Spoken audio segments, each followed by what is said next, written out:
Hello, my crafty friends. Well, today we're going to make a rigid heddle loom out of a cardboard box and the chipboard from the back of a watercolor pad. This isn't a loom that you can just, weave. You can't do all the things with this that you can do with a rigid heddle loom, but if you're thinking about weaving and you think you might want to buy a rigid heddle loom, this will at least give you a chance to play with it a little bit and see if you think you're really interested. This doesn't cost anything. If you've got a cardboard box, a piece of chipboard, and a box cutter around, so it'll give you a chance to play with it without spending any money. And then if you decide you want to buy one, then you can go out and buy one. You can order them online, and that's how I got mine. You can't just find them at Hobby Lobby or Michael's or Joann's.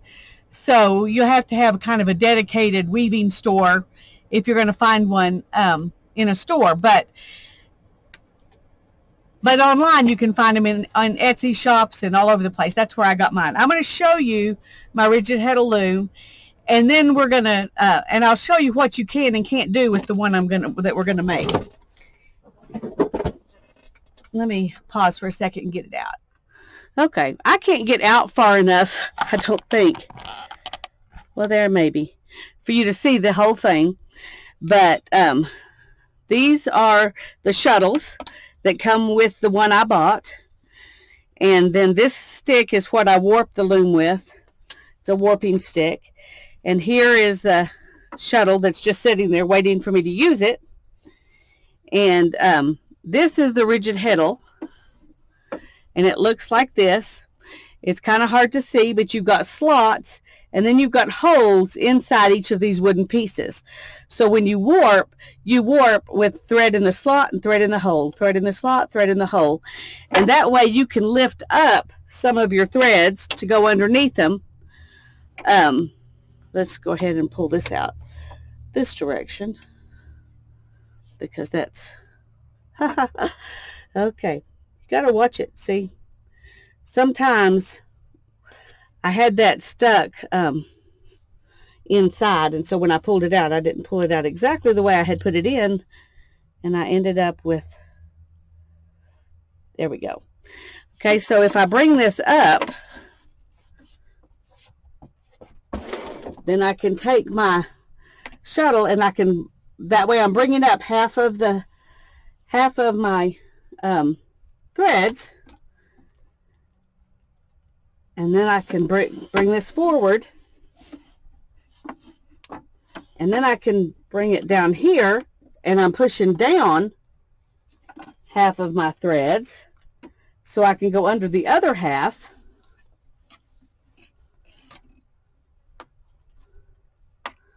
Let's get this. And then I bring it forward, and there I've just thrown two picks, and that's basically how you do it.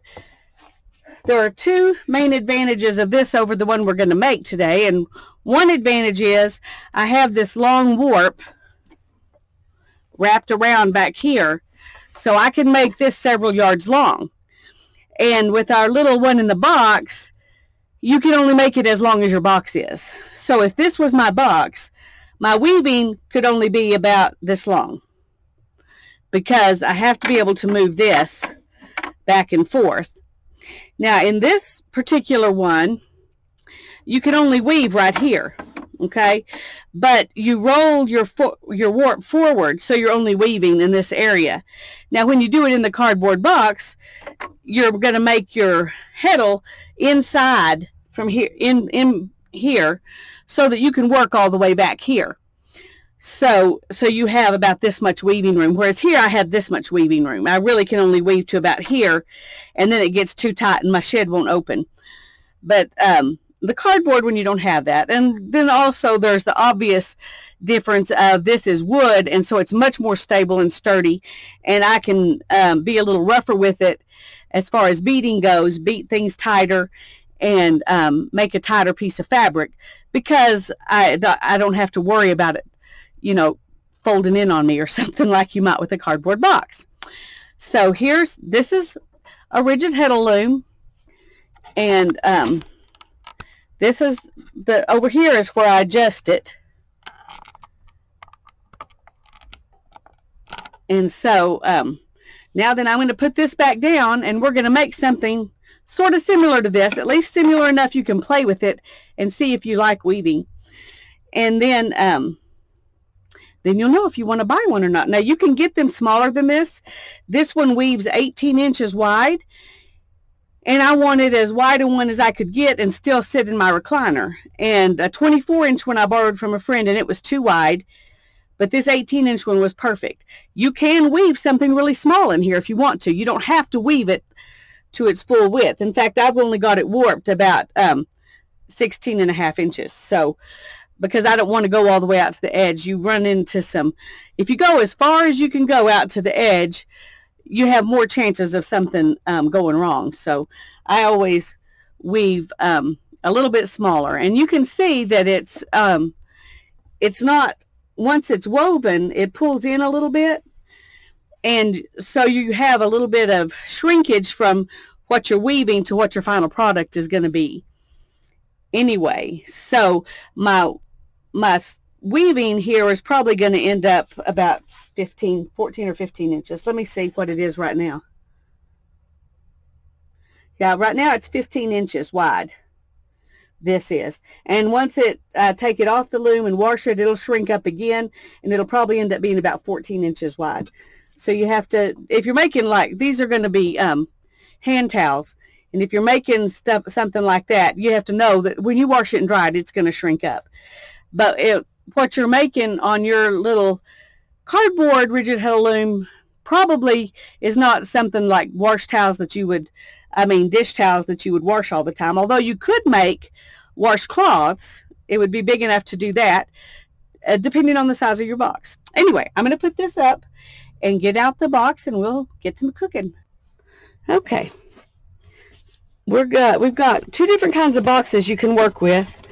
This one's what actually gave me the idea. I got this box at Sam's, and it has two tall, sturdy sides, and then it has this dip. And if you don't have a box like this, then you can cut one like this by just cutting out part of the sides. And this way your heddle can move in here, and you have room for your shuttle to go through it when you're on the down shed. When you're on the up shed, it could be, this could be solid, but when you're on the down shed, you need there to be some space in there. So that's why you need to cut out this. Now this one was already cut out like this, so that's handy. So all we have to do to make the loom part for this one is cut notches in here and cut notches in here. That's really easy. And then make our heddle. So I'm going to leave that for now. And you'll see what I'm talking about with the cutting the notches when I do it in this one. And I may go ahead and come back and do this one just to show you. But this one takes a little bit more work to get it to work. And so that's what I'm going to go with right now. Okay, when you've got a box like this, the first thing that I would do is go ahead and let's take that. I don't think this is an issue, but I'm going to go ahead and get rid of the part that sticks up here.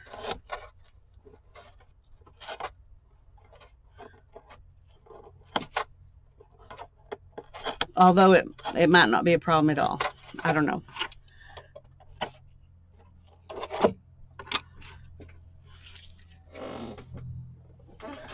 And we're going to fold this down, and that gives this double sturdiness on the front and on the back too.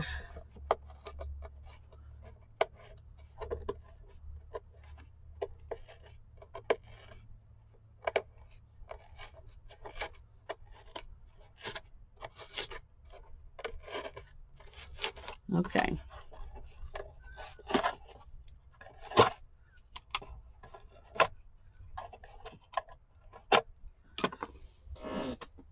Now these two sides over here we don't want to keep. We want to take those off. And I'm just going to go ahead and take those off right now and get them out of the way, because it'll be easier to cut down here if those aren't there. Now you could fold this in, and that would actually probably be better, but then you're having to cut through too, but you have a really sturdy box if you do that, whereas this side's not as sturdy. Well, we're going to leave one like this. Since I already cut that one off, I'm not going to worry about it. Well, no, we could put it back on, couldn't we?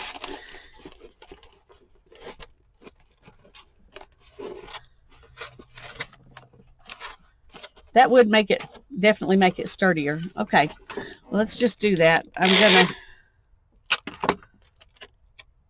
gonna cut out a lot of it, so it's not gonna matter, but we do need it to be stuck together. One other thing we want to do is go ahead and tape this down so it stays put. And I don't know if you can see what I'm doing here, but I'm putting this tape right there and just pushing down on it.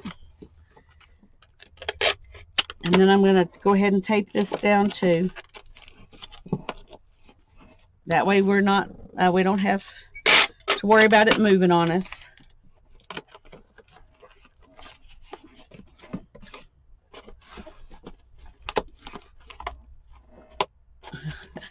Okay, not sure what I did there, but we'll try it again. I'm going to kind of fold this tape and push it in.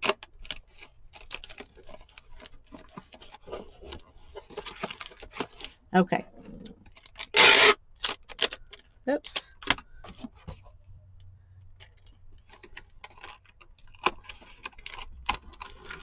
This time I'm not going to worry about trying to make you be able to see it. I'm going to look at it so I can push it down. Okay. So now this is what we've got. And I'm going to go ahead and put a piece of the packing tape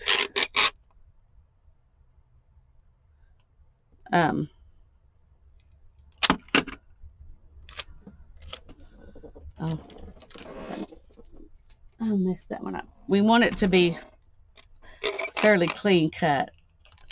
Okay. And we're going to put it over this. Okay, so that will strengthen this up. We'll cut our notches right through the tape.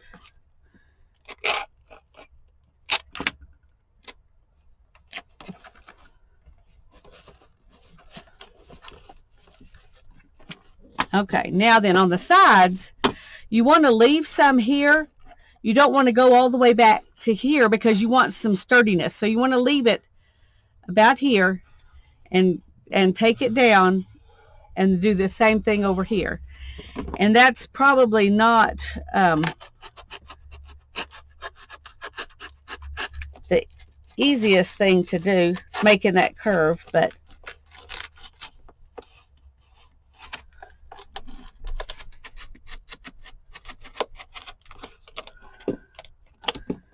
okay. Now we're going to go over here and we're going to work down and try to meet that curve.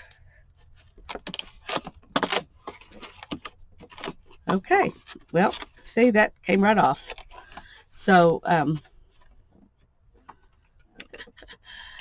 it's because this right up here wasn't still stuck when I put my tape in there to kind of try to fix it. It didn't quite work.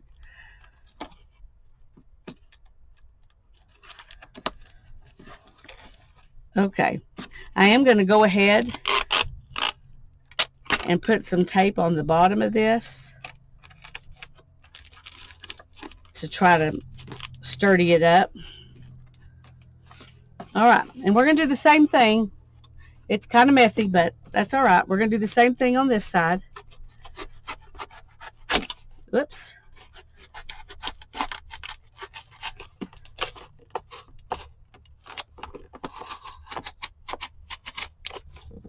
And then we're going to go back this way. I don't want to cut myself or the end of my box by...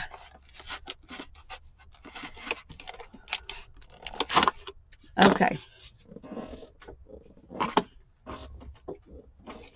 Now then here I'm going to go ahead and put some tape here too, because we want to keep as much of the integrity of the box as we can. That's actually pretty good. I think that's pretty good. Now you need to decide how wide you want to work. I think this box it's 6 inches wide, and I think a 4 inches worth of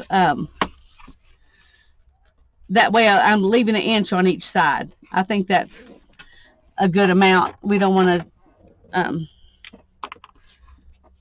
to take any chances of going too far. So I'm going to put a hole there, and one there, one there, there, and there. Okay, so that gives us 1, 2, 3, 4 inches worth here, with leaving an inch on each side. Now I could,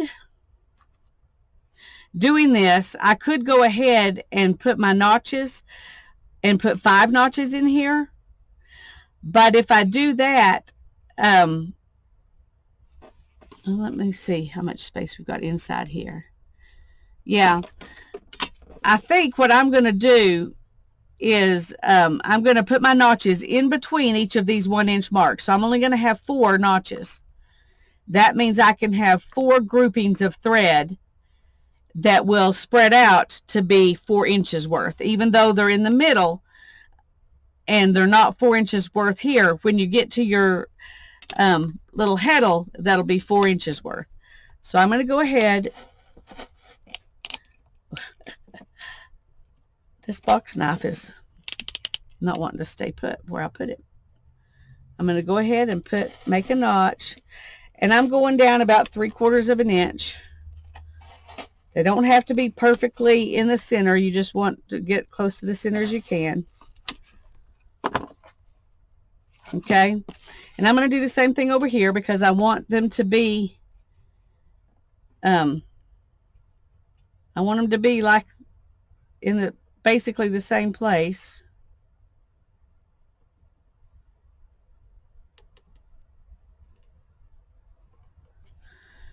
Okay, now I'm going to go in between those notches, and you'll see what these are for in a minute. This is going to be what holds your warp threads, and like I said, this is kind of makeshift, so it's just to see if you like weaving. All right, now then we're going to have to make our heddle.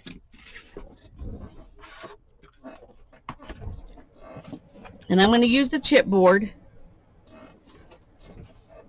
and I'm going to cut a 5-inch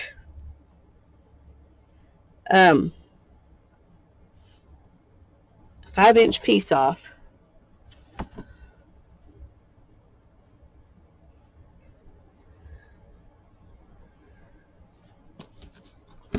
Okay.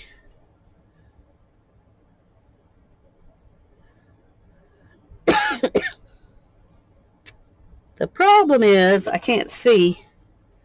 All right, let's turn it this way. Let's turn it this way. That way I can see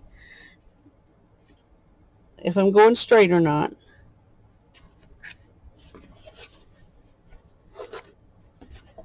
Okay.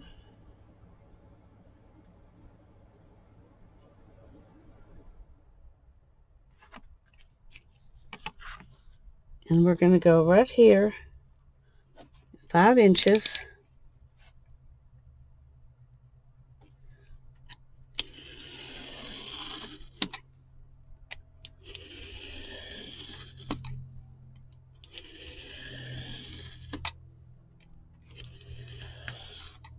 Okay.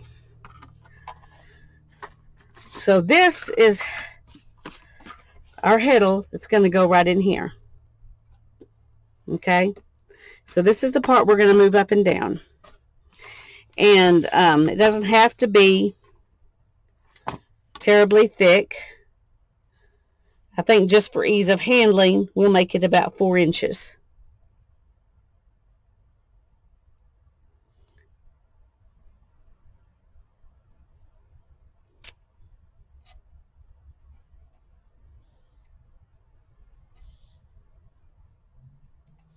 Trying to see. Let's go ahead and make it 4.5 inches.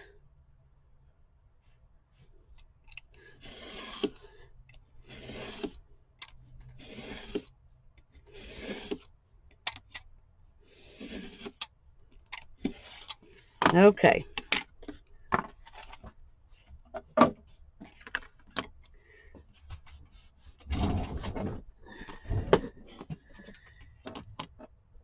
Now we need to find our middle.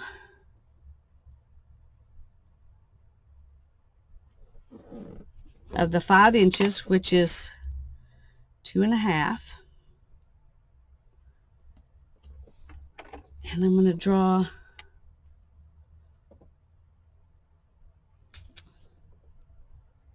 a line right there.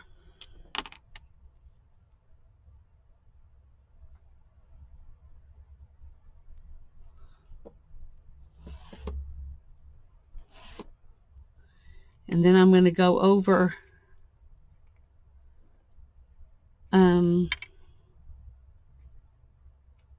let's just go over. I'm trying to think of how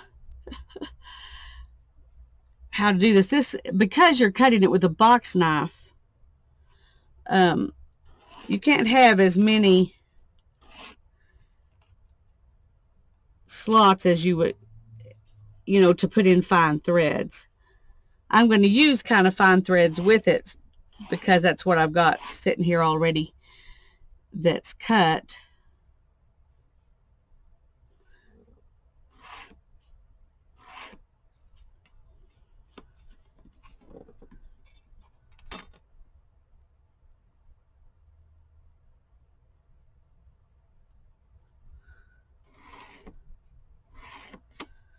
Okay. And then we're going to go back and do that on the same thing on this side.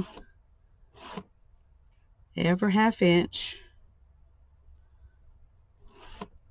When you're weaving, you make so many threads per inch is how you decide on how you count your threads.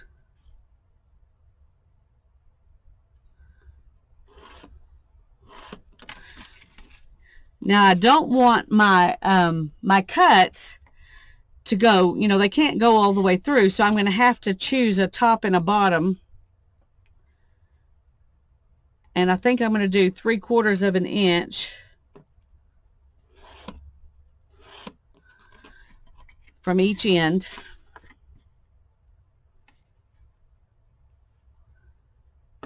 Which means I'm not going to cut past these lines. That'll give me, this is where my integrity comes in, okay? And I need to leave spaces, this, and I'm not going to cut here, okay? This, and this, and this. That part, oh, let me see if I can zoom in a little bit while I'm doing this part. Okay.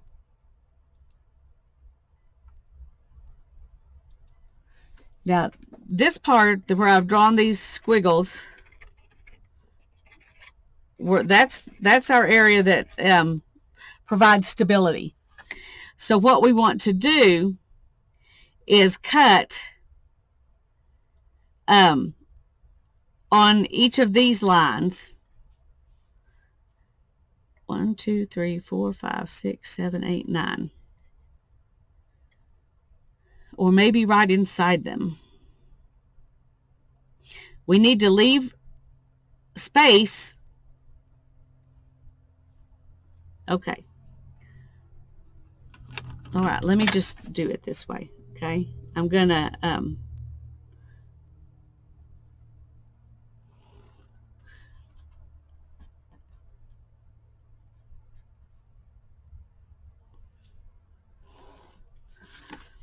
Okay, this in here is what I'm going to cut out.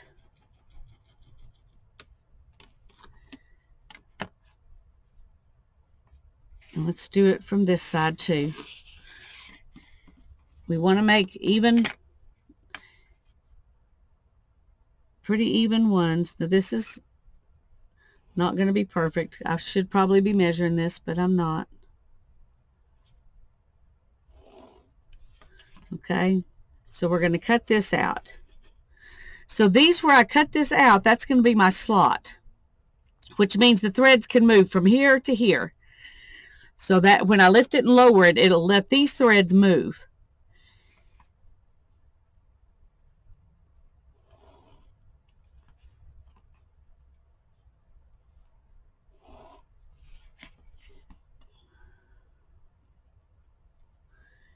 Okay, this is, we're going to cut this piece out.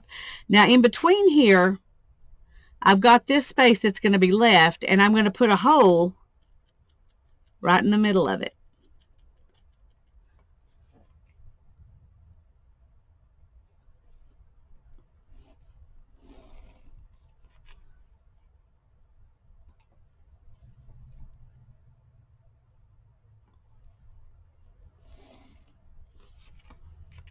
And we'll put a hole right here. And then we'll cut this out.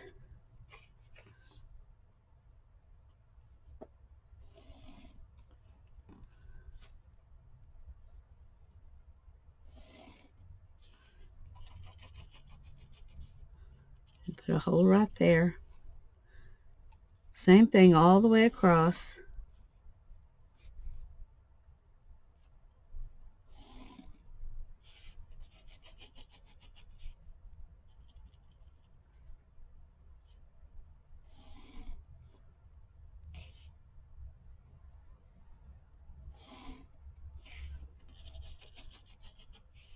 And put a hole right here.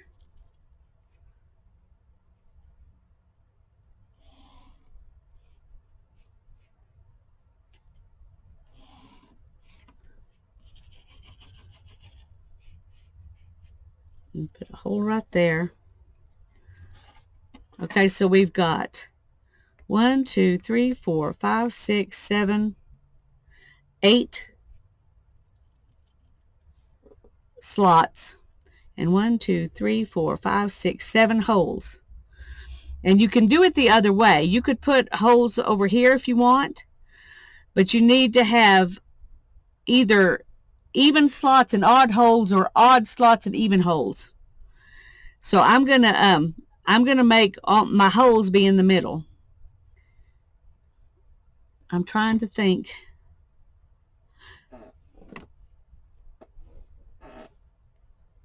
Let me think here. 2, 4, 6, 8, 10, 12, 14, 16, 18, 19, 20,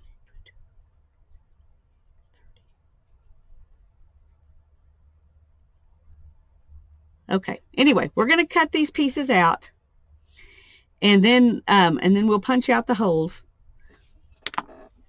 And I'm only going to cut one of these slots out with you watching, and then I'm going to pause the video so that you don't have to watch me cut a bunch of holes, or a bunch of slots.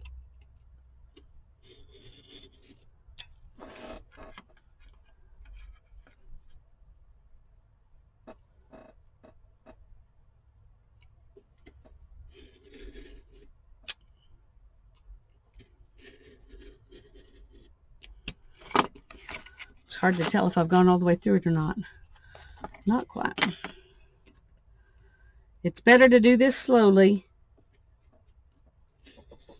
There we go. I can feel it that time.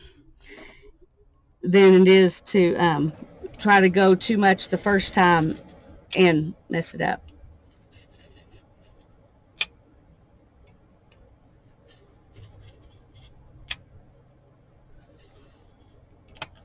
You can kind of feel it when you get through there. Now that I need to just cut right here, and that's a little harder. I'm just going to kind of push it.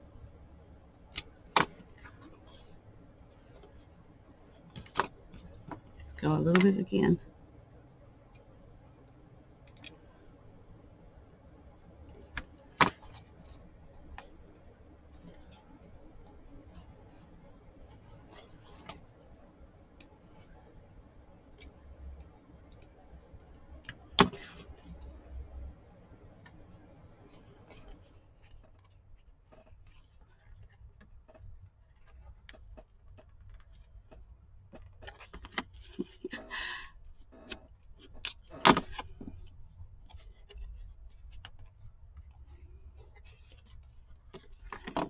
All right.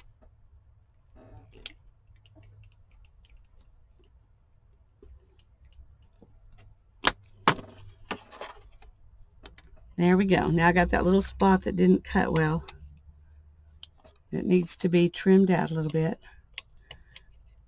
It probably won't really make a whole lot of difference, but there we've got one slot. And now then I'm going to turn off the camera and I'm going to go ahead and cut the rest of them so you don't have to watch through that. Okay. I changed my mind and I decided to put in 8 holes and 8 slots, which means I'll have a hole over here. I was looking it up because I thought maybe you are supposed to have an even number. And the truth is you can have an odd number or an even number. It just depends on your,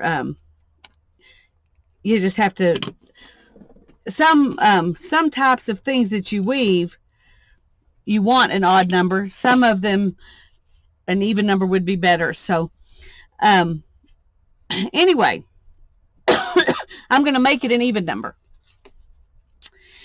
And I'm going to use my crocodile on the small hole setting to punch these holes.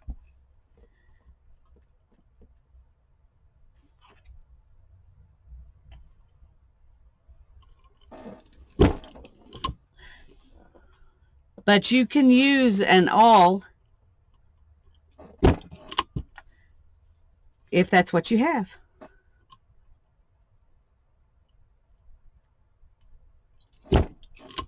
You do need to be kind of careful as you're doing it, because you want there to be some structure on each side. You know, you don't want to punch your hole too close to the edge. I'll do one of them with a awl just so you can see that it will work. This is just easier.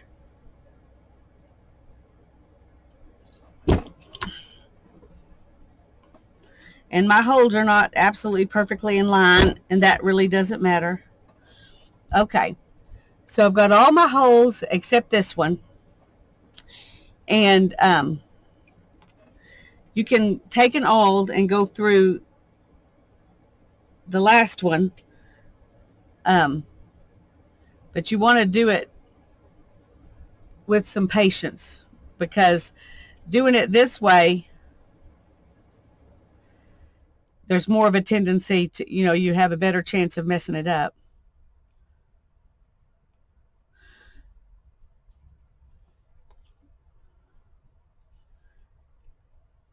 And you do need to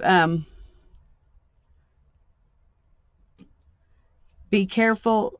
You'll have these this stuff sticking out. If you use an awl, it won't be flat. You know, it doesn't cut flat like that. So let me see if I can find an X-Acto knife. And we just kind of take that off as best we can.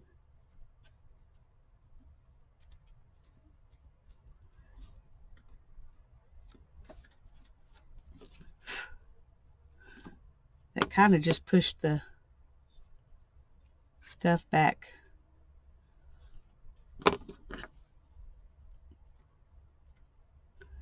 Maybe if you go away from the hole, Lisa, it'll work better than cutting towards the hole. Okay.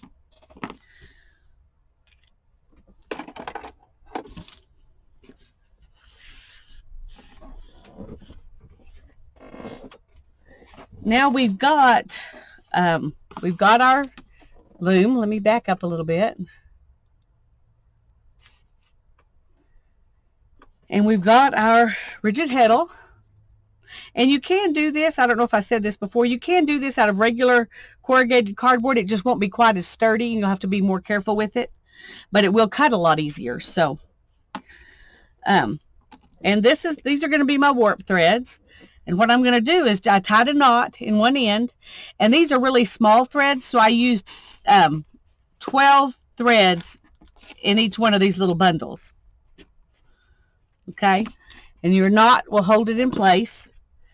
And I've got 4 bundles because I've got 4 slots. And these are called your warp threads.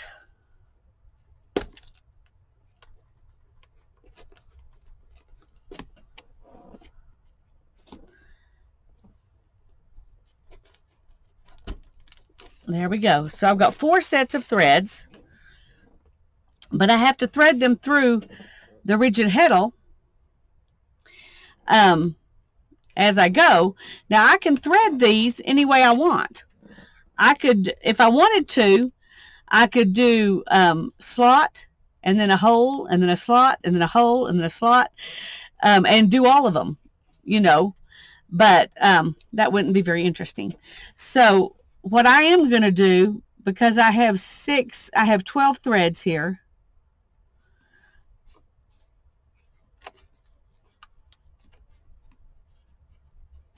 I'm going to split each one of these in half.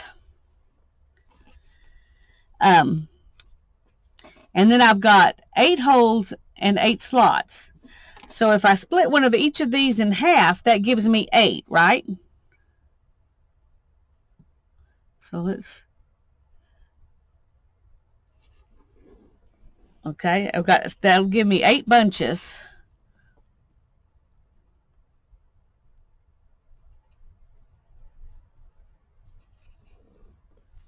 See, there's 6, and then here would be 8.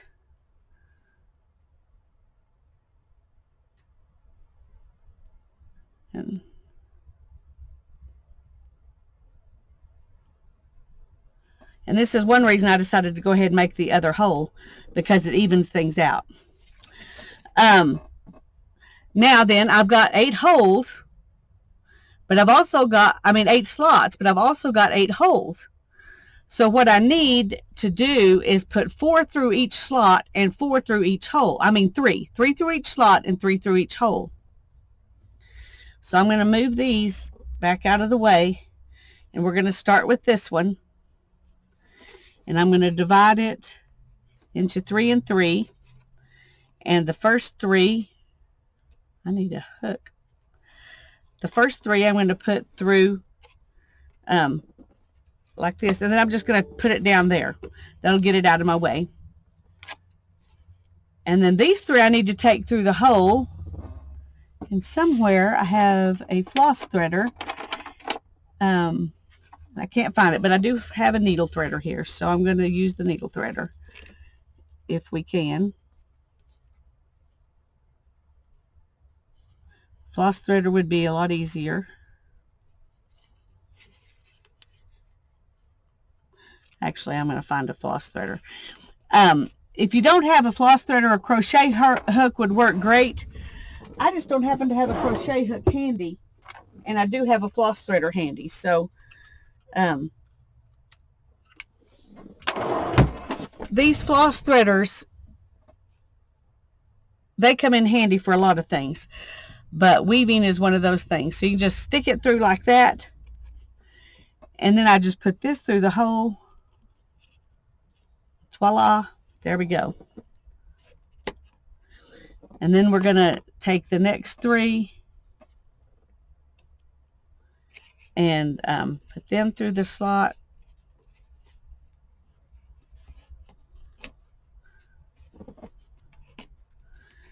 And these last 3 through the next hole.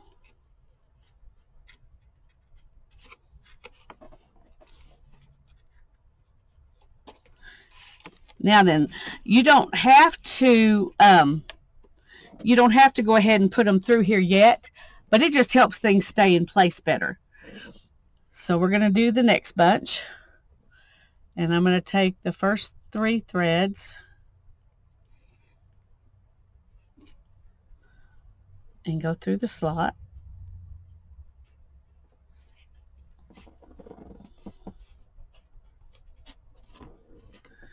And then the next 3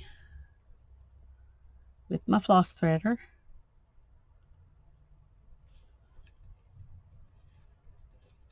And we go through the hole. And I think you can get these floss threaders like at CVS or someplace like that. They used to sell them everywhere. They don't sell them everywhere like they used to, because now they have that floss that has the ends on it and things like that that you can buy. So some people think they've become obsolete, but they really haven't. They're very they're a very good tool. And this one we're going to take through the slot.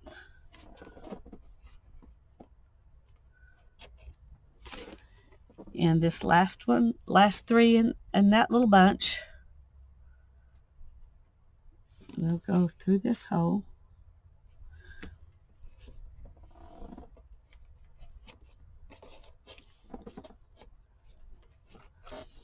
Okay, now we've got the next bunch. See, it's going pretty quick. Wait a minute.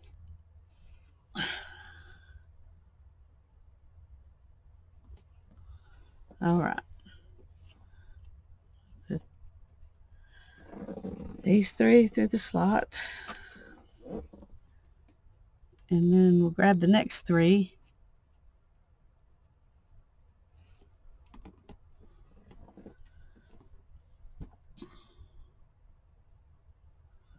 And we'll go through the hole.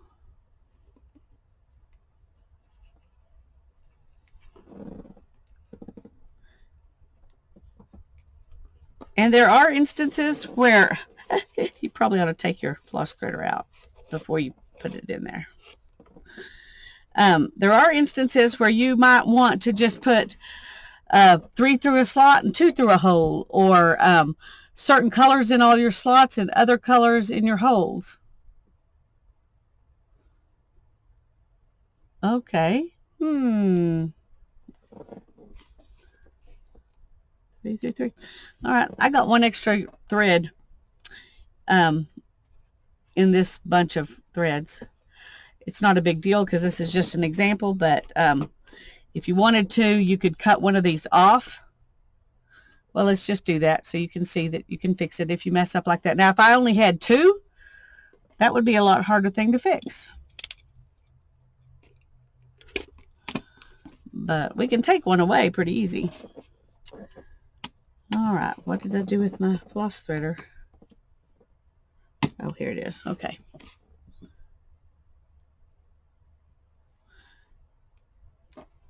And we'll go through the hole. And then we have this last bunch here.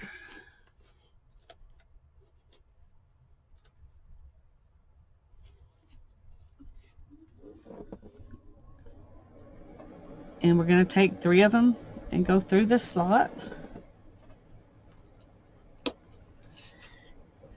And you could make your notches closer together if you want to, and have more of them. We could have notches every 1/2 inch, but I just typically make 1 inch bunches.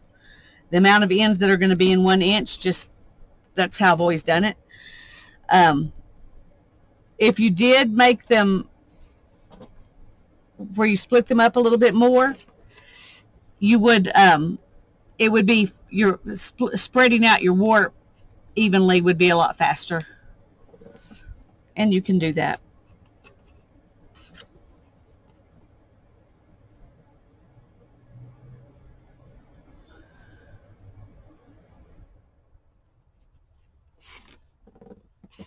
Okay. Now the thing you want to do is you want these warp ends to all be relatively the same. And so I'm going to get them where they're pretty much the same. And then I'm going to tie a knot to hold them in place. Okay, come on. Okay, these are actually pretty good here. You want the most important thing is for your tension to be even. It doesn't have to be really, really tight or really, really, really tight. Although tight's good, but you want it to be even. Now, the way to make this stay put, because if I took this off and I tied a knot like I did back here, I would have to be really precise with it, and that would be difficult. So what I'm going to do is just tie a knot like that. So that's easy. Easy peasy. Once I've got it, where I want it.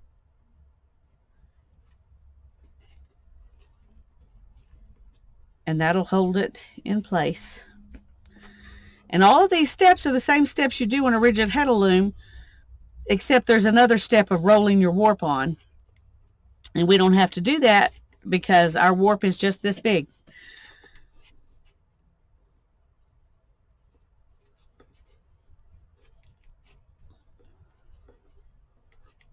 Okay, so here we go. And you'll see that I can pull up. Now, it doesn't leave a whole lot because they don't necessarily want to go down. But it does make it easier to know where to put your thread. Now then, and then you can pull down and you can lift these up easier. It's not the same. With a rigid heddle loom, it pretty much holds your shed open. This just helps you find it a lot easier. So it makes it a lot easier to weave, even though it's not. Now, if I had a deeper box, this other box that I was looking at, it's a lot deeper box. Or if I had made this shorter, see, if I had made this shorter, I could go down further and it would work better. This will work for what I'm wanting to do, but a deeper box, a box that's deeper than your thing is tall, that works better. So keep that in mind when you're making one. A bigger, deeper box would probably work better. Now then, I've got, this is the only shuttle I could find. Well, no, I've got one. I forgot. I've got one that's already got some stuff on it. We'll just use it.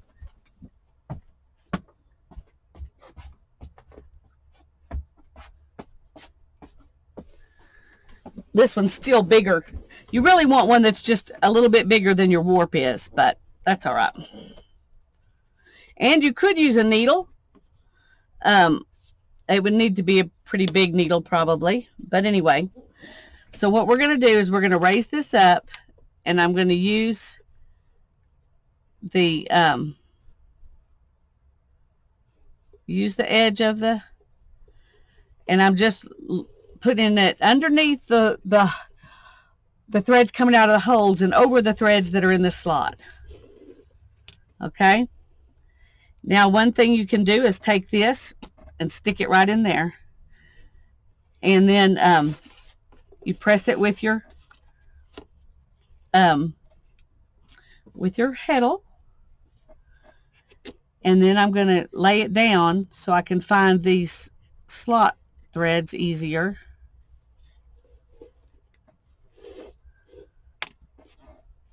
And you want to keep your, make kind of a V, so that gives it room to, and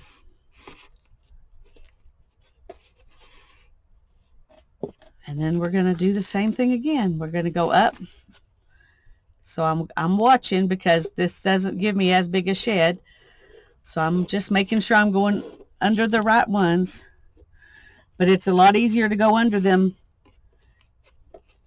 with this than it is if you're, see how they're already spreading out a little more even?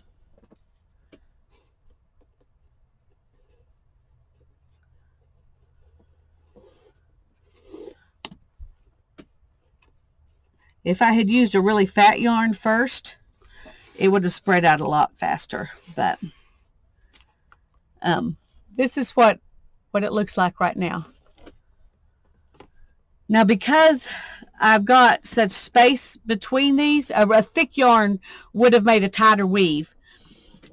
So you can keep that in mind when you're choosing your yarn. If you have big spaces like this, then you want a fat yarn. And I didn't do that because I was just using the yarn that I already had that was cut. It was the thrums off of a former weaving project. But it still looks cute. And this just makes it a lacier weave. It doesn't mean something's wrong with it. It's just not a sturdy weave, a tight weave, like it would be if the threads were thicker.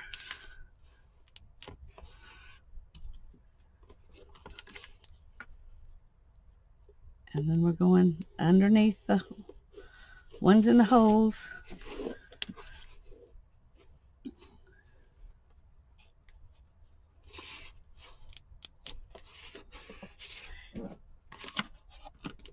Well, I'm just gonna I'll do a few more, and then I'm gonna pause it and weave some more so you can see what it looks like when you go further along. But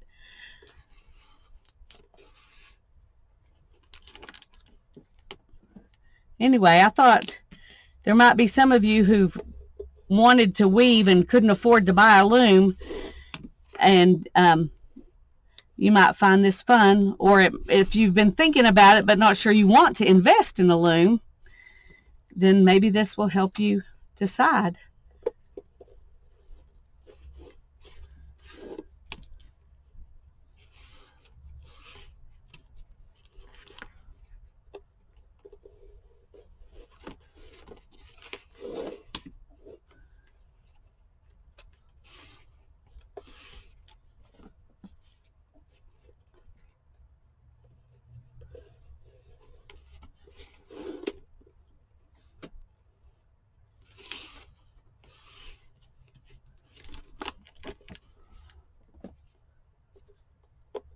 Just remember, you're always going under those ones in the holes the first direction and coming back under the ones in the slots.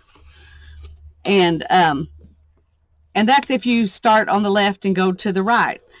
I'm left-handed, so I always start on the left and go to the right. And that way,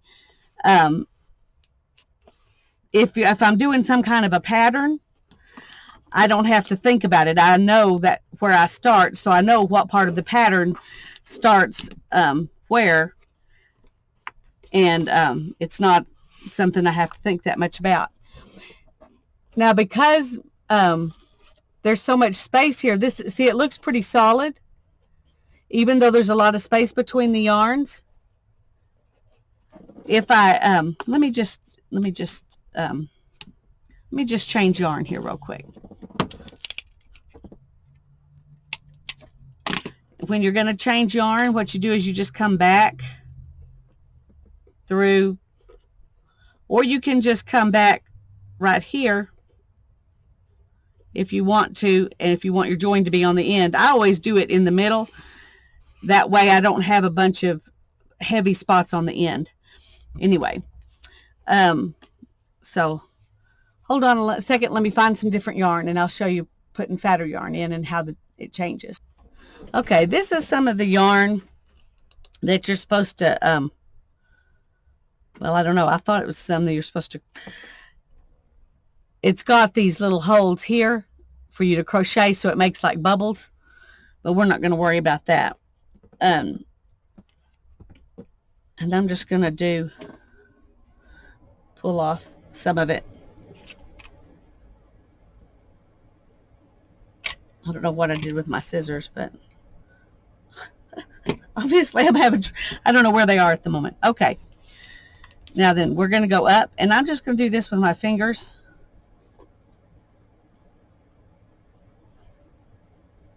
Because you can do that if you want to.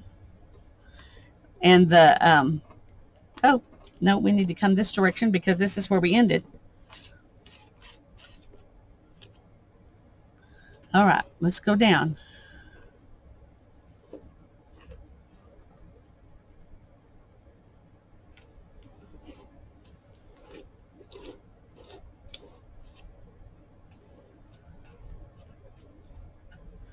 And I'm going to leave that, and I'm going to tuck it in,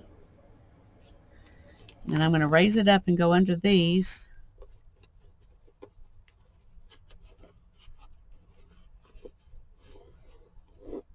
pull it back through here.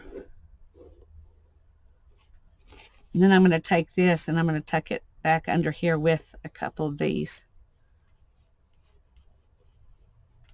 And it'll come out, and then I can trim it off later. Okay. And you can leave those to the back, but it doesn't really matter. You're going to end up trimming them off when you take your weaving off.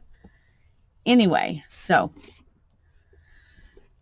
now I'm going to go down under here, and we're going to go back across.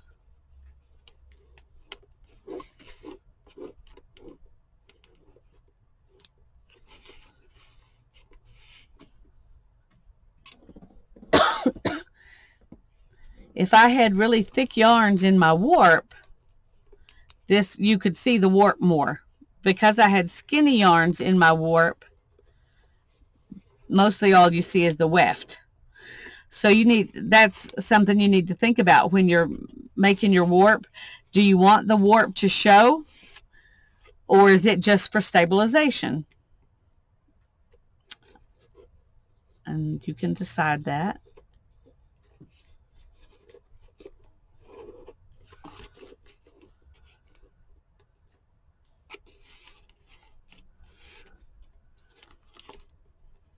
And I'm just using this to raise up those, so it makes it easy for me to know which threads go up and which threads go down, instead of having to count and that kind of stuff.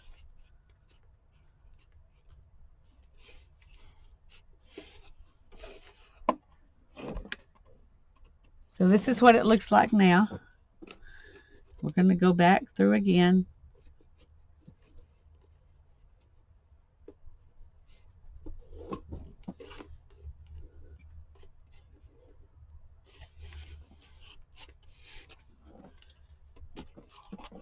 And so it's making a fun little weaving.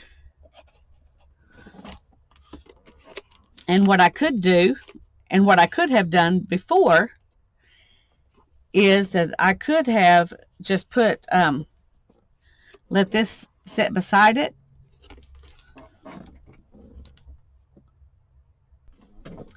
And I could take turns doing the two different yarns. And because I didn't do that, I'm going to have to weave this. Well, I could leave the tail out here. No, I'm going to need to weave it back in. But we'll do that in a minute.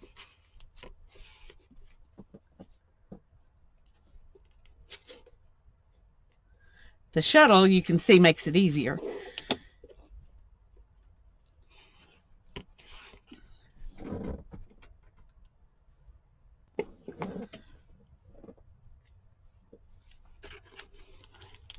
And I'm going to take this. Well, where is that? There it is. And I'm going to run it back under a couple of these to tie it back in. And then I'm going to go under all of them with this one.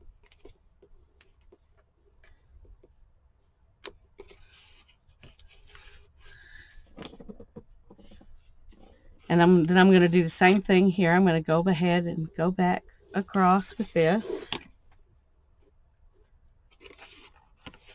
And we can do a few like that, you know, back and forth, so that we've got, you can make it, you know, make even stripes.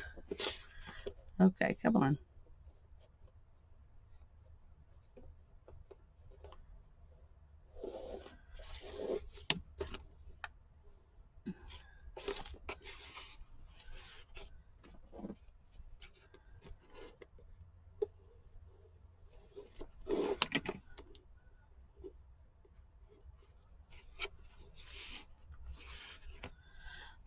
Or I can set this one down now, and I can weave this one back in.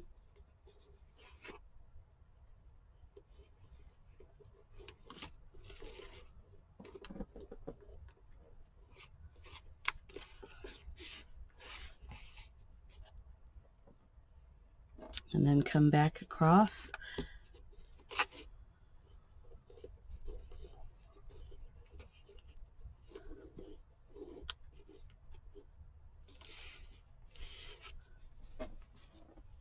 Then I can put that one down.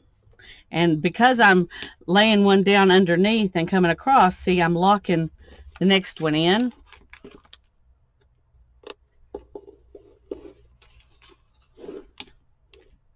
And that's one way you can use two yarns, weave with two different yarns.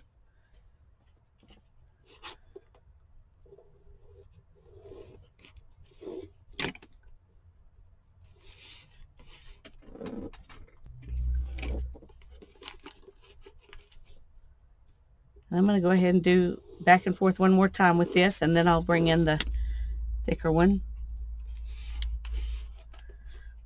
because otherwise it'll kind of disappear. There's no point in using two different yarns if one of them's just going to disappear, unless you're only using it as a pattern yarn. And then, you know, like if you're making a pattern in here, but you need something to keep the fabric stable, then that's when you would use one that you kind of let disappear. But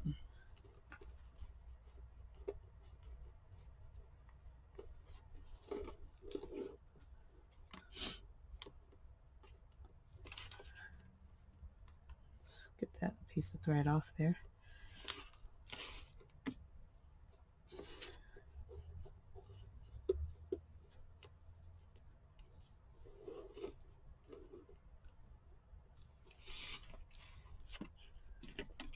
We'll do this one again.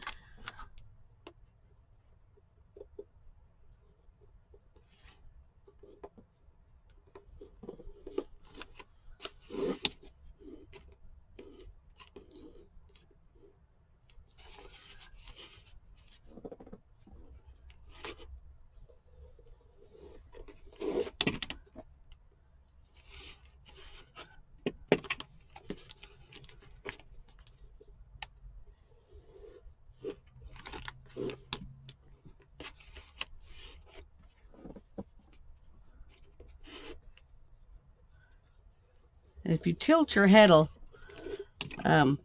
when you're in this little boxed in spot here, I'm going to go ahead and do a couple more of these because they're still kind of disappearing.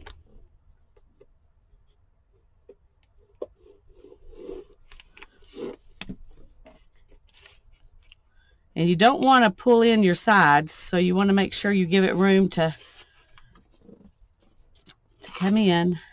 I mean, to go up and down, up and down. That's what that V's for, is to leave some extra yarn there for it to go back and forth over the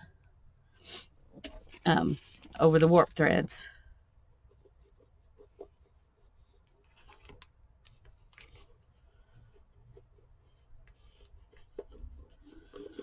The nice thing about the Rigid Heddle looms that you buy is that they have a place for you to put this where it'll stay up for you, instead of trying to hold it up or hold it down while you push your threads through. So they are easier to use than the cardboard box, but this gives you an idea of if it's something you will enjoy or not. As you can see, it's coming out really cute.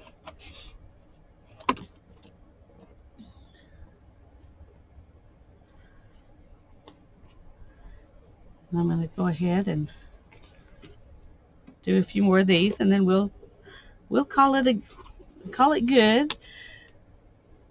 If you have any questions, you can comment in the comments and ask your questions, and I'll either answer you or I'll do another video to show you better whatever I didn't show you well enough this time. It's also a way, if you have a Rigid Heddle loom and you're not really wanting to let your children mess with it until they've had a little practice, or they're just wanting to weave with you, you know, you can do something like this. Although I would not be afraid. I've demonstrated with the Rigid Heddle loom enough to know that if children are supervised, they do fine with them. I wouldn't be afraid to let them use it.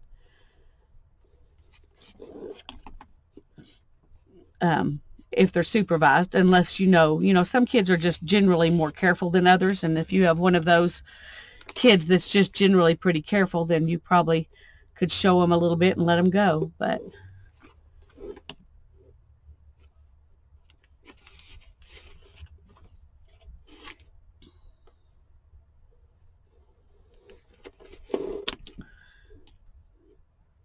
when you get as far as you can go with it, I'm going to go ahead and weave this back in and call it good here with this piece.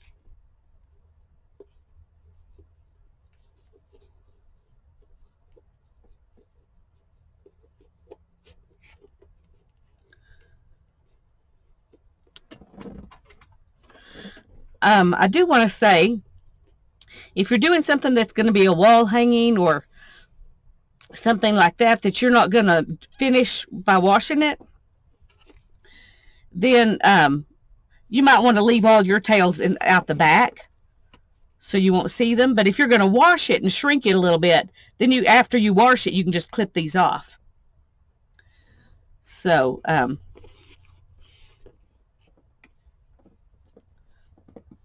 actually, I'm going to go ahead and go above all the way across with that. And then we'll come back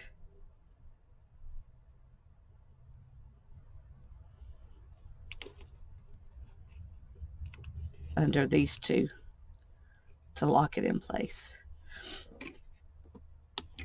Okay. The problem with doing it that way is that now I'm going to be going the same way with this one that I did with that one, and that's not a big deal once I've done several, but it loses its integrity a little bit right at the beginning.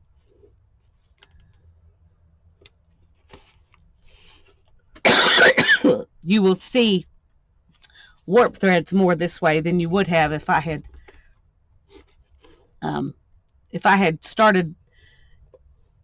gone all the way across and back with that one rather than just going across and stopping.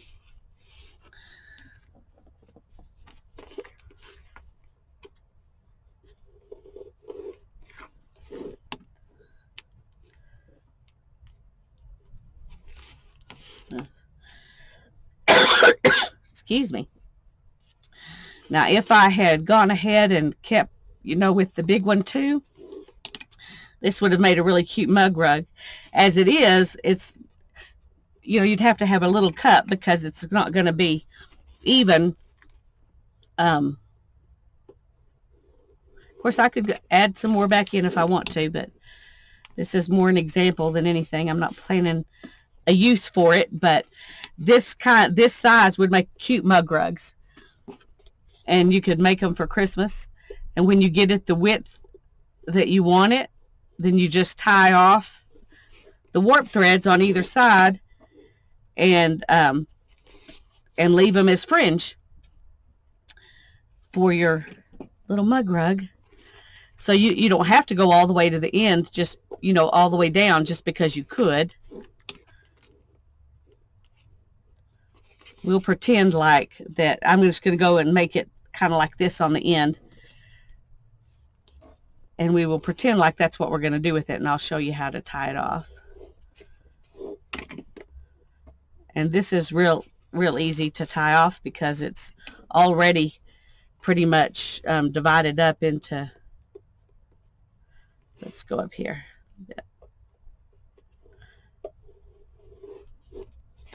Into the segments that you would tie.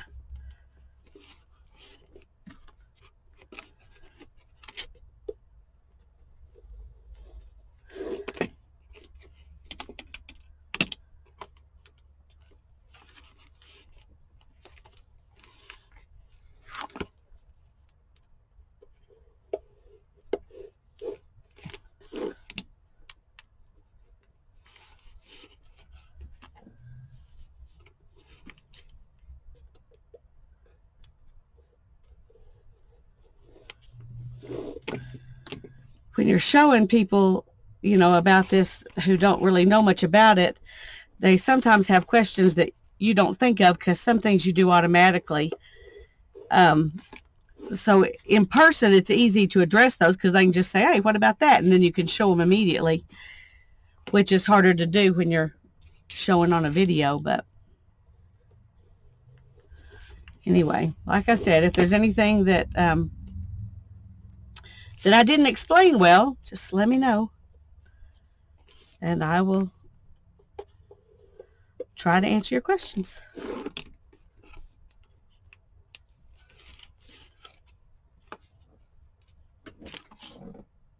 We're almost there. I'm going to go one more time,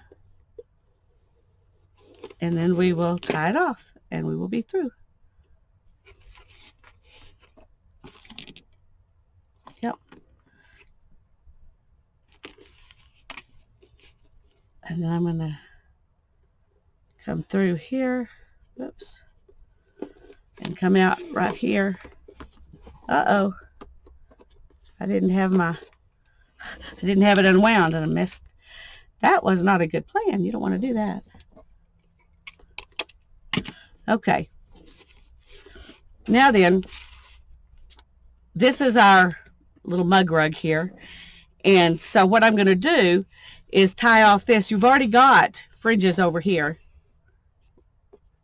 And these are done in, you know, just 4 ties. So that would be even if we do these, you know, the same 4 on this side. That will make it look even on both sides. If you did notches at a 1/2 inch and then had, you know, just 2 of these, I mean, tied off some of them, not all of them, that would make it easier. Where we're going to be doing 4s. And that's not a big deal. Okay, let me find some scissors, just a sec. Okay, now what I'm going to do is I'm going to take these 4 and I'm going to clip it right there. And then I'm going to take 2 and 2. And I'm going to tie them together. You don't want to snug it up too tight because then it'll bunch this up.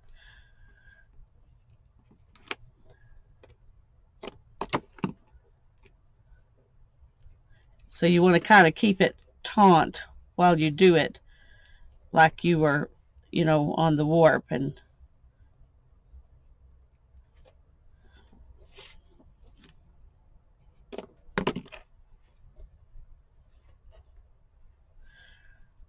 I personally think that doing every 1/2 inch and having more of these would be good. But I don't know if the integrity of the box would hold up under that. It might. So you might, the only way to know is to try.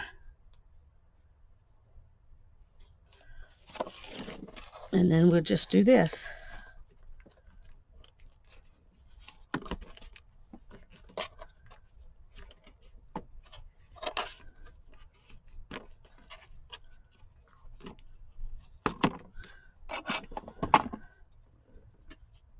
So there you go. Now I'm not going to wash this one because it's not something I'm going to be wearing. It's just, like I said, for a mug rug. But there you go. So you can see kind of what it looks like. We'll go ahead and trim that off too. So there's our finished little piece. And it would actually, you could actually use it, I guess, as a mug rug. You can make them bigger and make pot holders if you used cotton. Heavy, thick cotton yarn would make great pot holders. It would need to be something thick and cotton because you don't want any kind of acrylic when you're making pot holders. And because they will burn. Anyway, and then you can see how this is looser. So I could take this apart and retie it closer up, or you could just do this.